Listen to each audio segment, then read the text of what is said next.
할렐루야. 여러분 새해 복 많이 받으세요. 감사합니다. 희망과 소망에 찬 새해 둘째 주일을 맞이하여 우리 하나님 아버지의 무한하신 은혜와 사랑이 사랑하는 여러분과 여러분 가정 위에 함께 하시기를 기원합니다. 아멘. 오늘 본문 빌립보서 3장 12절로 16절 말씀을 봉독해 올리겠습니다. 형제들아, 나는 아직 내가 잡은 줄로 여기지 아니하고 오직 한 일, 즉 뒤에 있는 것은 잊어버리고 앞에 있는 것을 잡으려고 표대를 향하여 그리스도 예수 안에서 하나님 위에서 부르신 부름의 상을 위하여 쫓아가노라. 그러므로 누구든지 우리 온전히 이룬 자들은 이렇게 생각할지니 만일 어떤 일에 너희가 달리 생각하면 하나님이 이것도 너희에게 나타내시리라.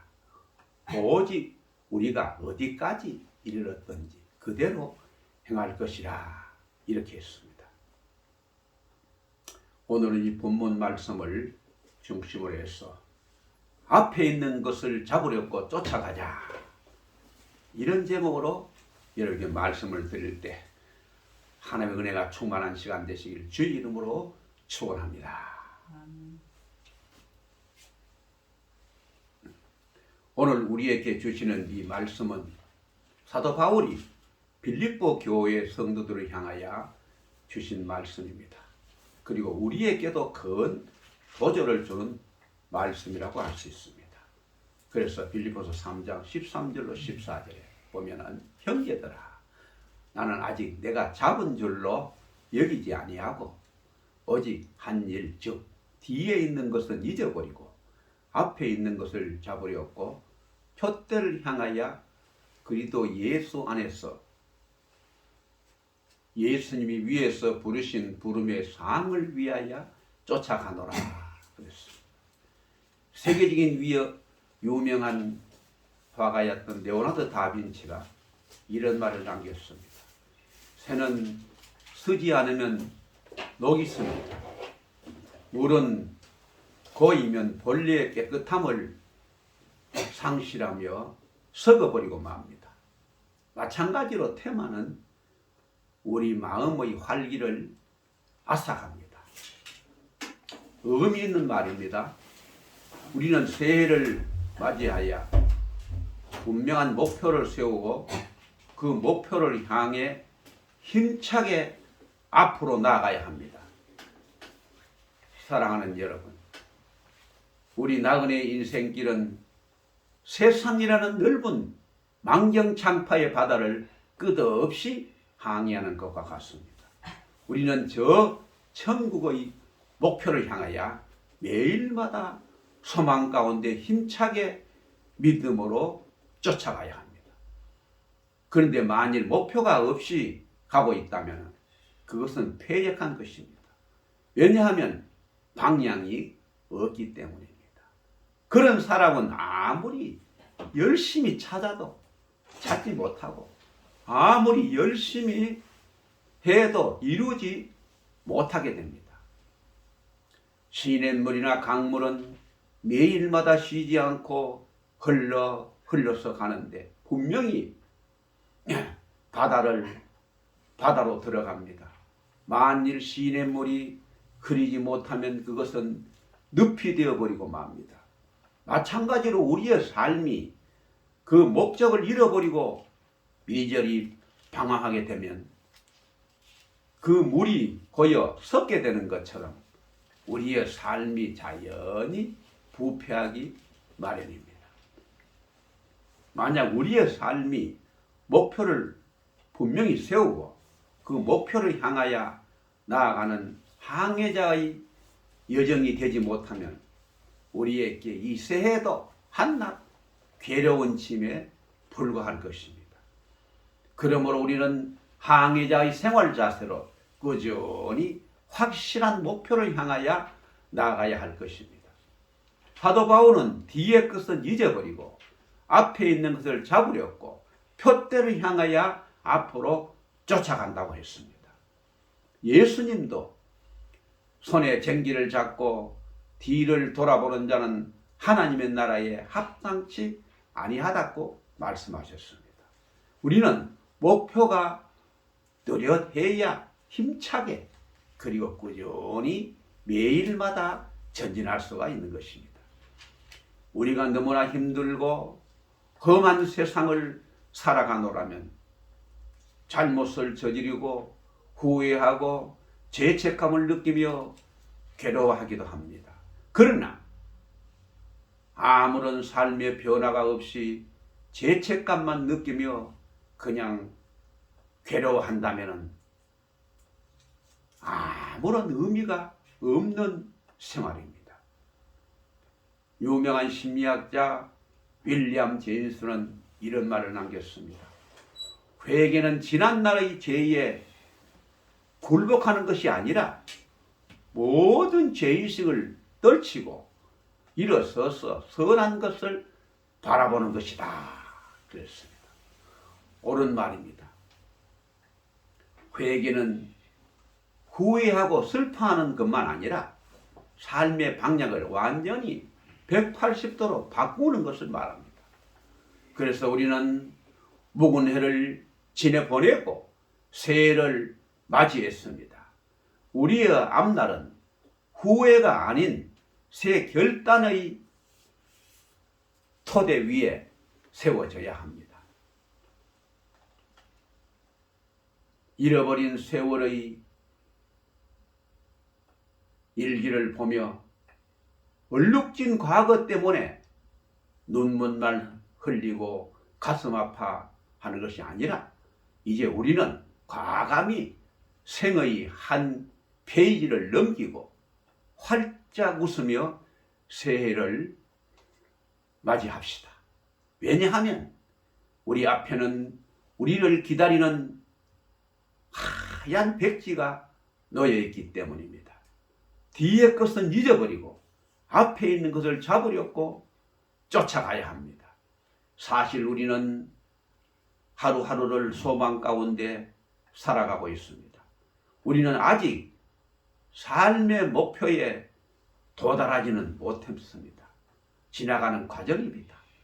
어떤 이가 말한 대로 인생이란 성취가 아니라 추구입니다. 우리는 앞에 있는 것을 잡으려고 매일마다 쫓아가고 있습니다.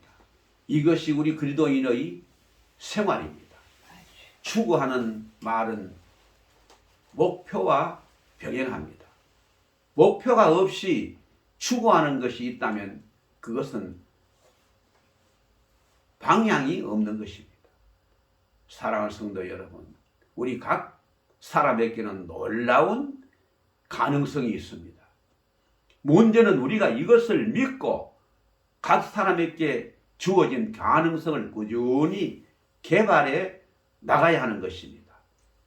요사이 여러 가정에서는 자녀들의 대학 진학 문제 때문에 수고가 많으십니다. 그런데 아직도 많은 가정에서 자녀가 명문대학에 진학만 하면 다 된 것처럼 생각합니다. 그런데 사람이 살아가는데 꼭 그렇지만은 않습니다. 미국의 하버드 대학교는 미국에서도 가장 오랜 대학이면서 세계에서 세 번째 명문 대학입니다. 그러면 첫 번째는 마사추세츠 공과대학이고, 두 번째는 스탠퍼드 대학이고, 네 번째는 캘리포니아 공과대학입니다.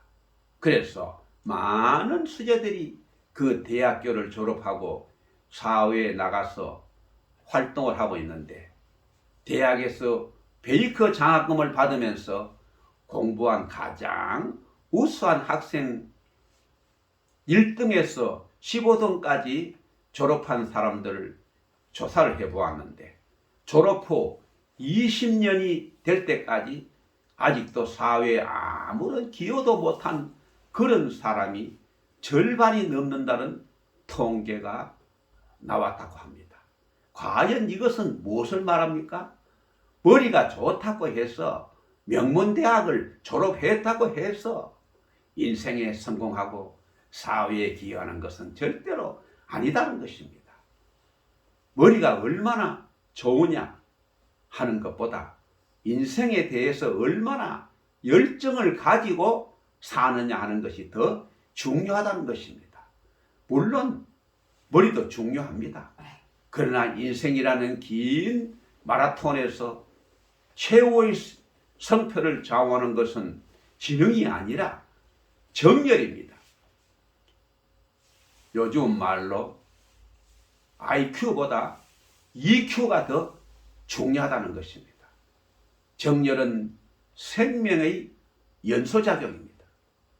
내 생명의 불꽃이 뜨겁게 타는 것입니다. 촛불은 타야 빛이 나고 뜨거워집니다. 촛불이 꺼지면 빛도 열도 발하지 못합니다. 우리는 보람된 일을 위하여 앞에 있는 것을 잡으려고 우리의 생명을 촛불처럼 태워야 합니다. 우리는 하루를 살아도 정열을 가지고 살아가야 합니다. 앞에 있는 것을 잡으려고 쫓아가는 생활, 그것이 곧 정열의 삶인 것입니다. 정열의 생활의 활력소입니다. 정열이 있을 때 우리는 열중합니다. 정열이 있으면 인생은 한낱 권태의 연속이요, 지겹고 하품이 날 따름입니다. 정열은 우리에게 발랄한 생기를 주고 강한 흥미를 유발하고 끊임없는 활동의 자극이 되는 것입니다. 영국의 위대한 철학자 베드란트 디셀이 이런 말을 했습니다. 학창시절에 나보다 더 재주가 뛰어난 친구들이 많았습니다. 그러나 결국 내가 최고로 승리했습니다. 뭐냐? 나에게는 정열이 있었기 때문입니다. 정말 귀한 말입니다. 인생의 승리자가 되는 비결이 무엇입니까? 역시 정열입니다. 정열이 없는 사람은 절대로 승리자가 될 수 없습니다. 인생의 모든 위대한 것은 정열의 산물입니다. 우리는 오늘 주신 말씀을 들으면서 정열이 넘치는 바울의 모습을 볼 수가 있는 것입니다. 빌립보서 3장 12절에 내가 이미 얻었다 함도 아니요 온전히 이루었다 함도 아니라 오직 내가 그리스도 예수께 잡힌 바 된 그것을 잡으려고 쫓아가노라 그랬습니다. 바울의 마음에 아직도 정열의 빛이 활활 타고 있음을 볼 수 있는 것입니다. 사람은 개발하기에 달려 있습니다. 사람은 누구나 악하게 될 수도 있고 선하게 될 수도 있는 가능성을 지니고 있다는 것입니다. 위대한 성자에게는 가장 사악한 사람이 될 수 있는 가능성이 있습니다. 마찬가지로 극악 무도한 사람에게도 가장 거룩한 사람이 될 수 있는 잠재성이 있다는 것입니다. 그러니까 사람은 천사 같은 사람도 될 수 있고 악마 같은 사람도 될 수가 있는 것입니다. 우리 몸에 지니고 있는 모든 그 재능은 선과 악의 양면으로 쓰여질 수가 있는 것입니다. 물론 사람이 어떤 환경에서 태어나느냐 하는 것도 물론 중요합니다. 누구나 다 좋은 환경에서 태어나기를 좋아합니다. 그러나 그것은 선택의 자유가 있는 것이 아닙니다. 따라서 우리가 출생한 환경에 구속되는 것은 아닙니다. 가장 가난하고 누추한 말구유에 태어난 한 아기가 세상의 구주가 되었습니다. 조그마한 통나무집에 태어난 아브라함 링컨이 미국의 16대 대통령이 되었습니다. 우리의 역사를 보면 자신의 비참한 출생 환경을 딛고 일어선 위인들이 많이 있습니다. 문제는 우리의 삶의 자세입니다. 어느 학교를 다니느냐, 어느 직장을 택하느냐 하는 것이 그렇게 중요한 것이 아닙니다. 자신의 장래를 어떤 방향으로 결정하느냐에 따라서 인생의 성패가 좌우되는 것입니다. 앞에 있는 것을 잡으려고 쫓아가는 사람은 꿈을 가져야 합니다. 비전을 가져야 합니다. 그런데 바른 꿈, 바른 비전을 가져야 합니다. 앞에 있는 것을 잡으려고 쫓아가는 사람은 꿈과 비전을 가져야 하는데 바른 꿈과 바른 비전을 가져야 되는 것입니다. 우리의 꿈은 유효기간이 없습니다. 꿈이 있는 동안 우리는 지칠 줄을 모릅니다. 꿈이 있는 한 사는 보람이 있고 의욕이 넘치는 것입니다. 어떤 어려움도 참을 수가 있습니다.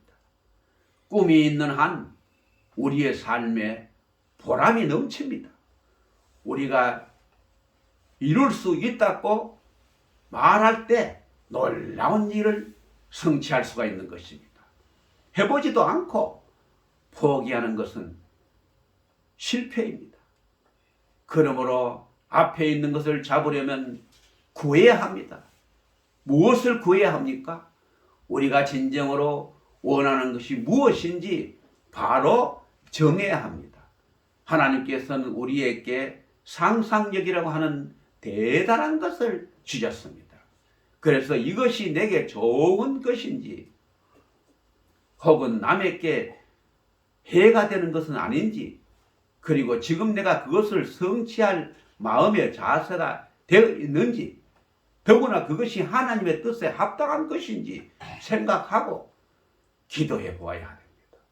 그래서 여기에 대한 긍정적이고 확실한 대답이 나오면 이것을 붙들고 하나님께 나아가야 됩니다.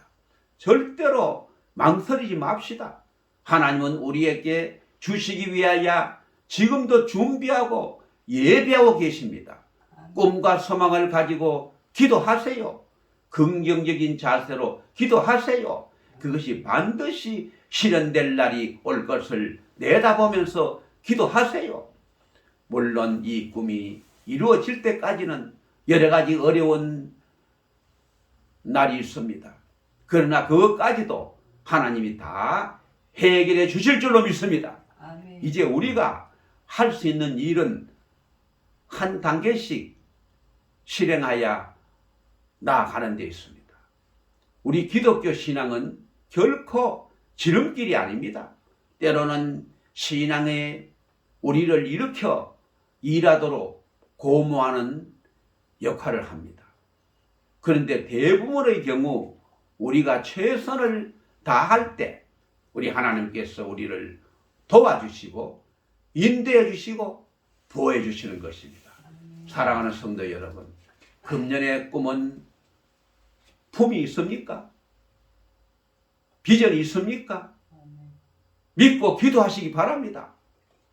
부모된 우리의 소원은 자녀들이 잘 되기를 바라는 것입니다. 마찬가지로 하나님께서도 그의 자녀된 우리가 잘 되기를 바라보고 계시는 것입니다. 하나님 아버지께서는 우리에게 해로운 일이 일어나기를 절대로 원치 않으십니다.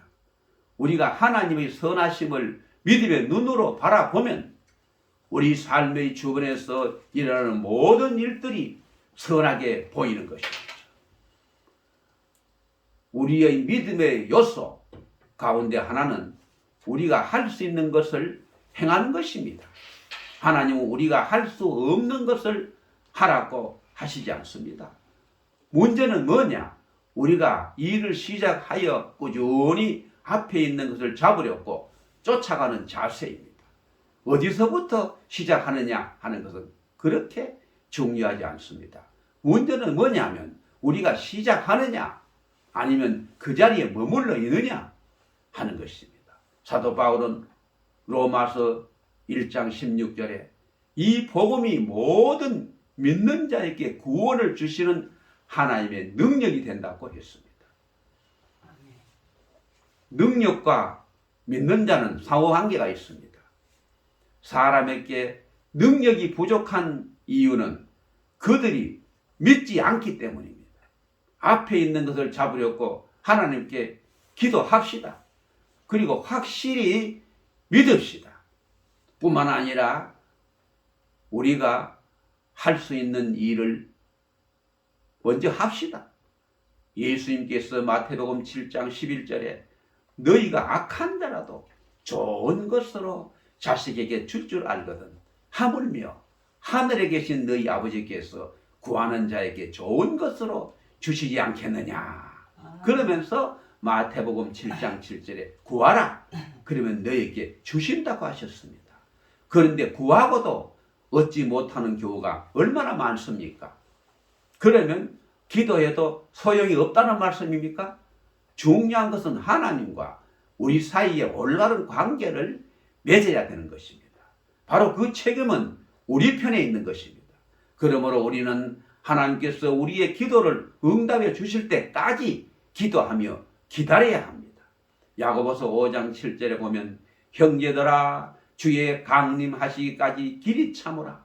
보라 농부가 땅에서 나는 귀한 열매를 바라고 길이 참아 이른 비와 늦은 비를 기다린다. 그렇게 했습니다. 사실 오래 참는 사람의 전형은 농부라고 생각합니다. 하지만 우리는 보통 일반적으로 오래 참는 것을 그렇게 좋아하지 않습니다. 우리는 이미 우리 나름대로의 시간표를 다 마음대로 정해놓고 있습니다. 그리고 그 모든 일에 그 시간표에 따라 그대로 빨리 이루어지기를 바라고 있는 것입니다. 셰익스피어가 오델로에서 이런 말을 했습니다. 어디에 상처가 나면 한순간에 완전히 아물 수 있겠습니까? 그런데 우리는 그 사실을 자주 잃어버리곤 합니다. 우리에겐 인내가 필요합니다.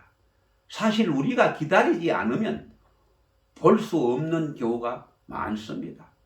그러므로 우리가 하나님의 오래 참으심을 본받아서 인내를 기르면 우리에게 얼마나 큰 유익이 되는지 모릅니다.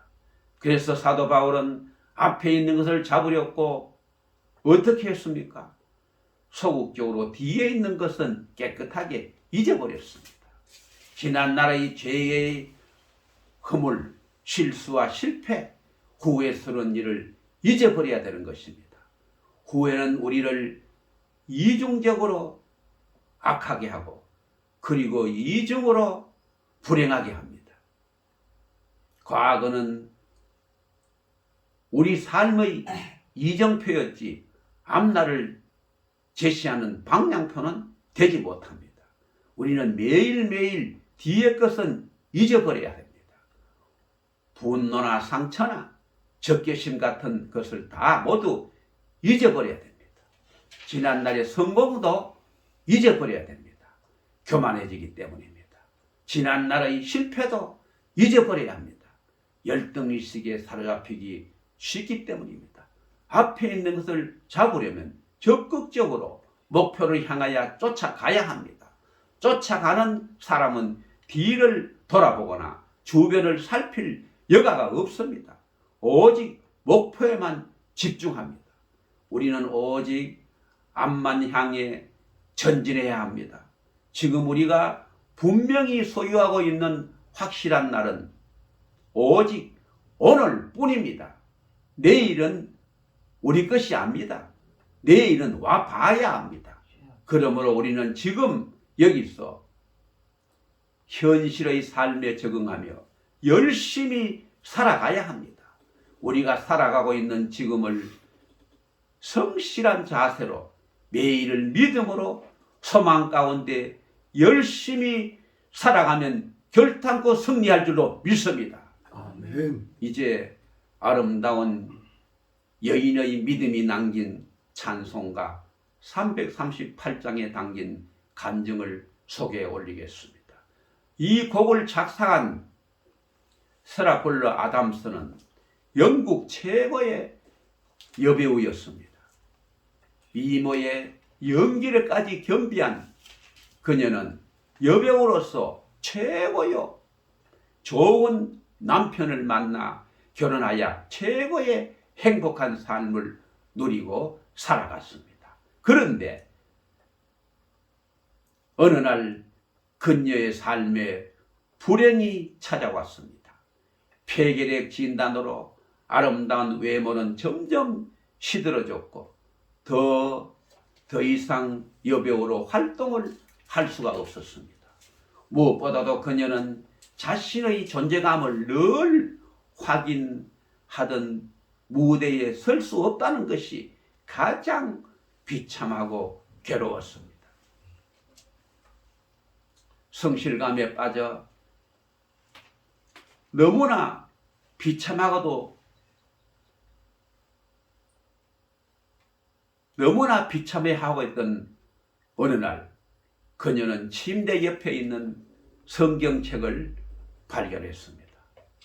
주일학교 때부터 성경책을 보았지만은 여배우로 활동하며 너무나 바빠서 전혀 보지 못했던 그 성경책이었는데 이 아담스는 그날부터 성경을 펴서 창세기부터 차근차근 천천히 읽어나가기 시작했습니다.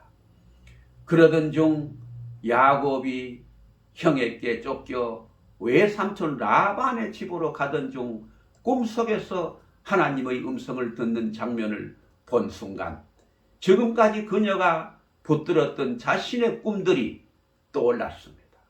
쫓기던 신세인 야곱이 어느 한 곳 의지할 곳 없었으며 캄캄한 밤에 돌베개를 베고 눈물을 흘리며 간절히 기도하는 그 모습이 마치 자신의 모습인 것 같이 생각났습니다. 질병으로 자신의 아름다움과 세상을 향한 꿈은 모두 송두리째 사라졌지만 그것과 비교할 수도 없다는 보람되고 아름다운 꿈이었다는 것을 확실하게 깨닫게 된 아담스는 그때의 감동을 한 편의 시로 적어나가기 시작했습니다. 그날부터 7년 후 그녀는 43살의 젊은 나이로 그만 세상을 떠났습니다. 그리고 그녀가 사망한 지 8년이 지난 후 그녀의 그 시는 시온의 영광이 빛나는 아침을 작곡한 작곡가 로펠 메이슨에 의해서 비로소 작곡이 완성되었습니다. 아름다운 여인의 믿음이 남긴 찬양이 그렇게 완성된 곡이 바로 찬송가 338장입니다. 또한 이 곡은 1912년 초호와 유람선이었던 타이나미코가 바닷속으로 침몰하기 직전에 모든 승객들이 죽음을 바로 눈앞에 두고 다 함께 입을 모아 뜨거운 눈물을 흘리며 그야말로 간절하게 부른 찬송으로 온 세상에 널리 알려져 가지고 더욱 유명한 찬송가가 되었고 지금은 세계 기독교인들이 즐겨 부르는 애창곡이 되었다는 것입니다. 이제 찬송가 338장을 제가 부르고 마치겠습니다.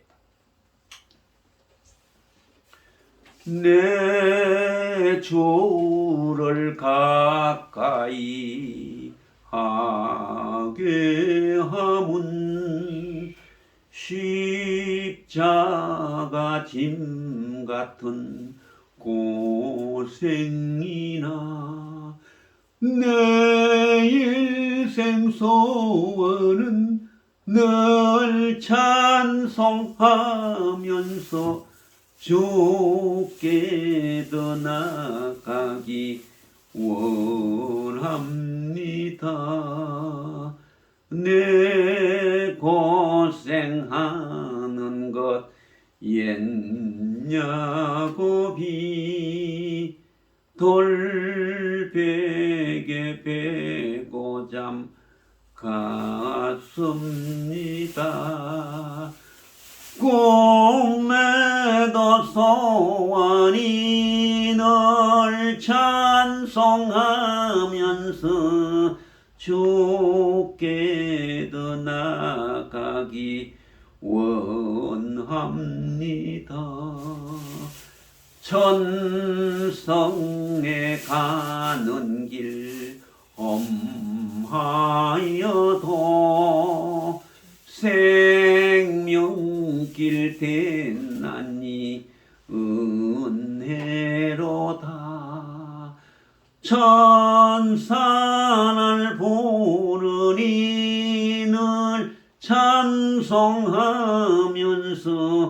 주께 더 나아가기 원합니다. 야곱이 잠 깨어 일어난 후 돌단을 쌓은 것 본받아서 숨질 때 되도록 늘 찬송하면서 주께 더 나아가기 원합니다. 아멘.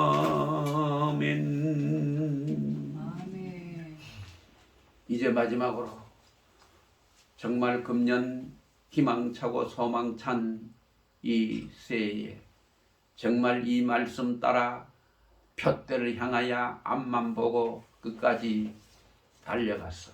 정말 금년 한 해는 정말 우리의 모든 꿈이 이루어지고 비전이 이루어지고 온전히 승리하는 복되고 귀한 한 해가 되시길 우리 주 예수 그리스도 이름으로 간절히 축원을 드립니다. 아멘. 감사합니다.